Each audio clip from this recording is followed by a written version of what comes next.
Aan tafel gaat zitten Dolf Jansen, naast veel meer, ook al meer dan 15 jaar, ambassadeur van Oxfam Novib, de hulporganisatie die slecht in het nieuws is, zeer slecht. Onthullingen in de Britse krant The Times over seksfeesten met minderjarige prostituees tijdens de humanitaire missie in Haiti na de aardbeving in 2010 werden gevolgd door 26 nieuwe meldingen van gevallen van ongepast gedrag bij missies van Oxfam. Deze worden nu allemaal onderzocht. Hulpverleners van Oxfam hielden seksfeesten in het door een aardbeving getroffen Haiti. De medewerkers die in 2010 juist op humanitaire missie waren, hadden seks met mogelijk minderjarige prostituees. This is CNN Breaking News. Oxfam denies covering up allegations that some of its senior employees paid for sex in Haiti after the 2010 earthquake. Oxfam begint een groot onafhankelijk onderzoek naar seksueel misbruik en wangedrag door Oxfam-medewerkers. Desmond Tutu has stepped down as an ambassador for Oxfam. In a statement expressed deep disappointment in a sex scandal. De berichten over het misbruik hebben Oxfam in verlegenheid gebracht. Oxfam Novib, de Nederlandse tak, heeft ruim 1500 opzeggingen gekregen van teleurgestelde donateurs. I repeat Oxfam's broader apology and my personal apology. I am sorry, we are sorry for the damage that Oxfam has done. Ja, even, ik vul dat aan. Inmiddels hebben duizenden donateurs over de hele wereld opgezegd. In Nederland inmiddels 1700. Zwitserland heeft de donaties opgeschort. Dat waren de afgelopen 4 jaar 18 miljoen. Dolf, wat dacht jij toen dit naar buiten kwam? Vreselijk. Vreselijk dat dit soort dingen gebeurd zijn. Wat we ervan horen, wat er van waar is, weet je nooit 100%. Maar wat er gebeurd is vreselijk. En ik ben al 17 jaar betrokken bij Oxfam Novib in Nederland om allerlei redenen. En dat raakt me dus heel erg, want ik heb redenen om ambassadeur te zijn. Ik heb redenen om het werk van Oxfam Novib, wat al tientallen jaren gebeurt, met veel succes, om dat te steunen op mijn manier. Dus filmpjes maken, dingen inspreken, optreden, columns schrijven, noem maar op. Dus ik word daar heel erg door geraakt, omdat het ingaat tegen alles waarvan ik weet dat Oxfam Novib, als ik het over Nederland heb, en Oxfam, als je het over de wereld hebt, voor staat.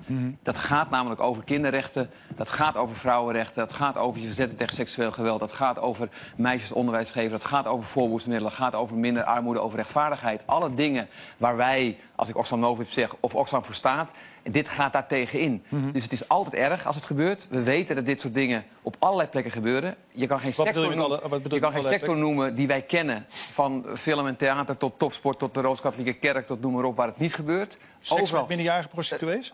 Alle varianten van misbruik gebeurt op heel veel plekken. Als het in een hulporganisatie gebeurt, is dat nog veel erger.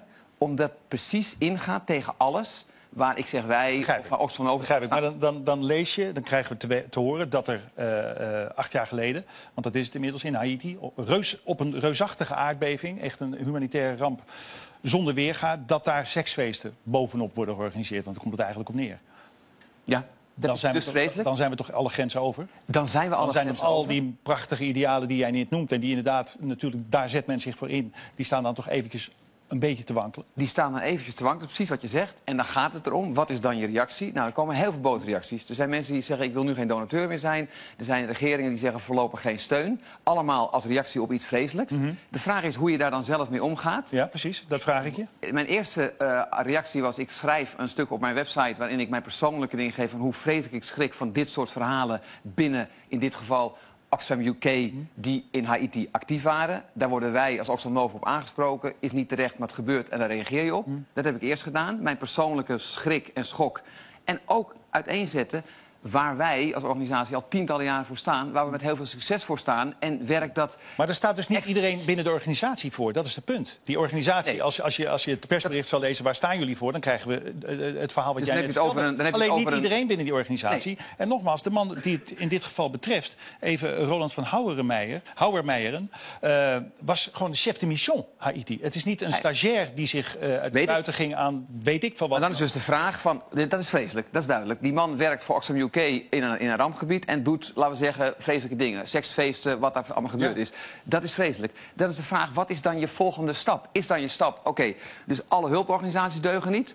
Oxfam Novib, die hier natuurlijk niks mee te maken heeft, deugen ook niet. De eerste begrijp ik niet. Waarom zou je meteen moeten denken dat alle hulporganisaties deugen? Dat is de reactie die je de afgelopen 1,5 week leest in allerlei media en die ik als ambassadeur in Nederland over me heen krijg. Ik hou het even bij Oxfam. Ik hou het bij jouw ambassadeurschap. Jij bent het uithangbord van die organisatie in Nederland. En dan die organisatie die heeft walgelijke praktijken op Haiti 8 jaar geleden. Nee, de chef de mission. Mijn organisatie heeft dat niet, want het gaat over Oxfam UK en Oxfam Novib is een andere organisatie.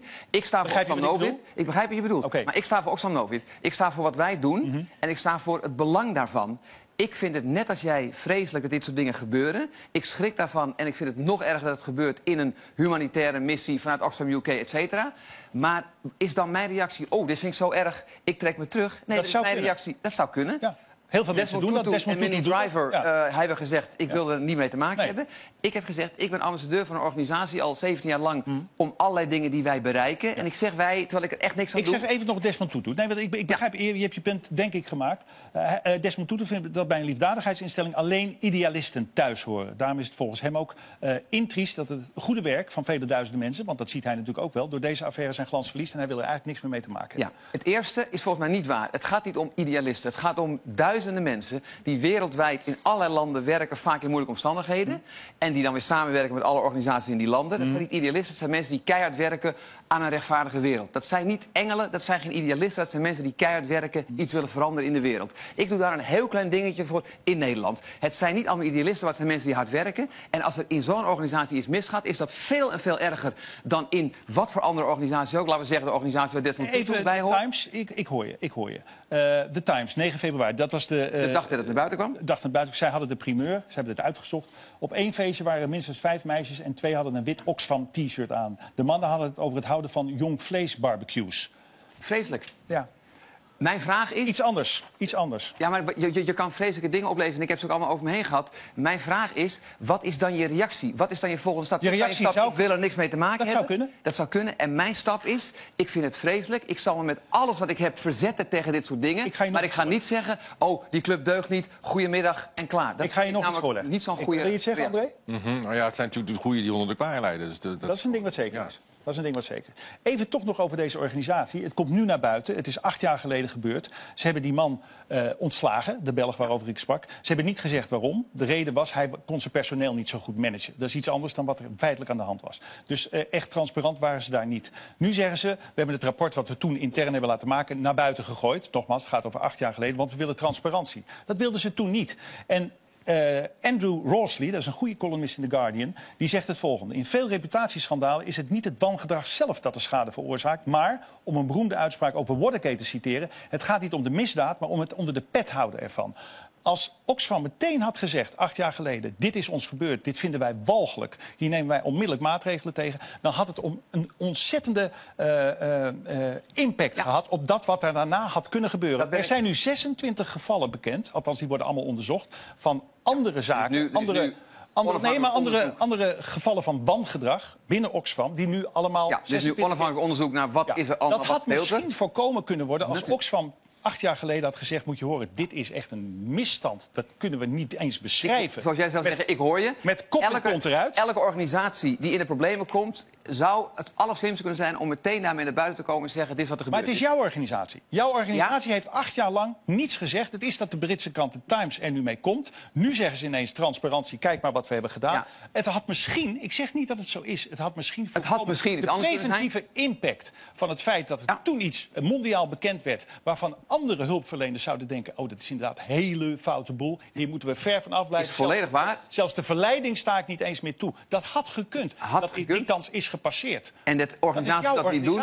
Nou, dat zei ik al eerder. Het is mijn organisatie, Oxfam Novib. Jij haalt om wat voor reden ook bewust de 2 dingen door elkaar. Nee, niet bewust. Dat is namelijk wat jij doet. Jij zegt, dit en dit heeft Oxfam niet gedaan. En je zegt tegen mij, dat is jouw organisatie. Ik word ermee geassocieerd en dat is terecht. Maar dan moet je me antwoord op geven. Ja, het is slim als een organisatie in de problemen is om daarmee naar buiten te komen. Ongeveer 0 organisaties doen dat vanwege het probleem van, wow, als we hiermee naar buiten komen, hoe weet je dan? dat? Ja, omdat jij het de afgelopen jaren ook gevolgd hebt. Is de Rooms-Katholieke Kerk naar buiten gekomen met misbruik? Nee, ik geloof het niet. Er kwam een paar journalisten achter. Al die andere hulporganisaties. Oké, dus het gebeurt niet. Dat is fout. Dan is de vraag waar we nu zijn. Aan de ene kant komt er een onafhankelijk onderzoek naar wat is er eigenlijk gebeurd bij allerlei organisaties en wat vinden we daarvan? Hoe gaan we dat tegengaan? Ik ga een andere vraag aan jou stellen. En wat is nu de volgende stap? Hoe bond moet Oxfam het maken? Het gaat niet om mij. Die vraag vind ik niet interessant. Het gaat die vraag vind ik wel interessant. Ik stel hem dus toch. Maar het gaat niet om mij. Nee, maar luister nou even. Hoe bond moet Oxfam het maken dat jij zegt, weet je wat, nu ben ik geen ambassadeur meer? Ik zou je zeggen waarom ik ambassadeur ben. Ik ben ambassadeur omdat er een organisatie is die alles doet aan vrouwenrechten, aan kinderrechten, aan verzetten tegen seksueel geweld, aan alle dingen waar mensen zich nu kwaad om maken en waar jij mij op aanspreekt. Dat is een organisatie die zich daartegen verzet. Daar sta ik voor. En dan kan je zeggen, hoe bond moet het maken? Ik kan je niet vertellen hoe bond het moeten maken. Ik kan alleen vertellen, dit is waar wij voor staan en dit is waarom ik ambassadeur ben. En als we nu zeggen, oh, we trekken onze handen er vanaf, dan betekent je trek je handen af van organisaties die zich echt verzetten tegen seksueel geweld en tegen vrouwen in slechte posities, tegen human trafficking. Dat heb je gezegd. Dat is wat wij doen. En dan zeggen we, ik trek mijn handen ervan af. En dan? Wat is dan de volgende stap? Dat het erger wordt. Is het denkbaar dat er een situatie ontstaat waardoor je denkt, hier hoor ik helemaal niet meer bij thuis? Het is altijd denkbaar dat ik in mijn hoofd een andere beslissing neem. Maar ik heb nu de beslissing genomen. Ik trek me niet terug, want ik sta voor wat wij doen. En daar sta ik nog steeds voor. En daar blijf ik voor staan, hoe erg het ook is, wat er allemaal gebeurd is. En dat vind ik net zo erg als jij. Wat zou jij doen, André? Ja, weet je, ik kan dat ook niet zeggen. Als je er in het begin mee naar buiten komt, dan denk je, nou ja... Is een ander verhaal, dat weet ik. Laten we er maar niet... En ik ben nooit iemand van de verantwoordelijkheid afwijzen. Ik kan er niks aan doen wat Oxfam UK 12 jaar geleden gedaan heeft. Nee. Ik kan er wel wat aan doen hoe ik naar buiten breng waar Oxfam Novib voor staat. Dat is wat ik doe. En dat is ook belangrijk. Het is ook belangrijk. Het is wel een goede organisatie. Het is een hele goede club. En de mensen waarmee ik te maken heb... Ik ben op 2 plekken in de wereld geweest. Want mensen hebben het over snoepreisjes en noem maar op. Ik ben op 2 plekken in de wereld geweest... wat niet de fijnste plek waren om te zijn. Noord-Oeganda en Cambodja. Om daar te zien wat er gebeurt. Letterlijk in bijvoorbeeld Cambodja... Human trafficking, dat zijn vrouwen die worden meegenomen om ergens anders prostituee te worden. Met organisaties daartegen werken wij samen. Meisjes in Noord-Oeganda die naar school gaan in plaats van dat ze verkracht worden en andere dingen meemaken. Daar werken wij mee samen. Ja. En dat is de reden dat ik ambassadeur ben. Hoe vreselijk ik ook vind wat er is gebeurd de afgelopen tijd. Jan, wat zou jij doen? Nou ja, de vraag is niet wat Dolf Jansen hiervan vindt. Maar de vraag is, wie wist daarvan toen? En hoe is dat doorgesproken? Wie wist er in Nederland iemand van? Kijk, je zou je moeten inzetten voor totale oplossing van het probleem. Ja, en dat probleem speelt op allerlei plekken. Wacht even, Dolf. Luister even naar Jan. Je maakt nu een indruk, en je hebt gelijk, jij bent niet de dader, Dolf. Maar het hangt ervan af hoeveel mensen en hoe diep zit dat in die organisatie. Zijn mensen verantwoordelijk voor? Dat moet jij weten. En anders moet je je terugtrekken. Want als dat te diep geworteld is, dan is het niet geneesbaar. Ja, sorry, maar dit vind ik gelul. Ik moet weten wie wat wel en niet wist. En daar ben ik verantwoordelijk voor. Dit is niet waar, Jan Mulder. Waar ik verantwoordelijk voor ben, jij moet luisteren, waar ik me over uitspreek. Niet. Je moet daar naar zoeken. Je moet dat niet weten. Ja. Het is je heilige taak om te onderzoeken of te laten onderzoeken wie dat waren en wanneer dat was en wie daar nog meer van wist. Ik denk dat dat niet mijn taak is. Ik zal in de gaten houden wat er gebeurt. Ik zou me kunnen voorstellen dat je eenmaal als ambassadeur... Het is jouw taak ook niet, je bent toch geen onderzoeksjournalist... maar je zou wel, als je ambassadeur bent, willen weten... Dat zou ik me kunnen voorstellen. Wat wist Nederland ervan? Dat zijn de mensen met wie ik bel, die sturen mij op pad. En dat is waar ik sinds vorige week maandag elke dag contact over heb... met de organisatie in Den Haag die tyfus werken om dit goed te houden. Ja. Natuurlijk wil ik dat weten. Voor de duidelijkheid, ik vind het vreselijk en het raakt me aan alle kanten... maar ik schets een beeld van wat wij allemaal de afgelopen 15, 20 jaar bereikt hebben... omdat dat is waar het om gaat, hoe erg het ook is... wat er de afgelopen jaren misschien gebeurd is... en de dingen waar we nu over horen. En dat zul je moeten afwegen. En dat is de afweging die ik gemaakt heb. Dankjewel.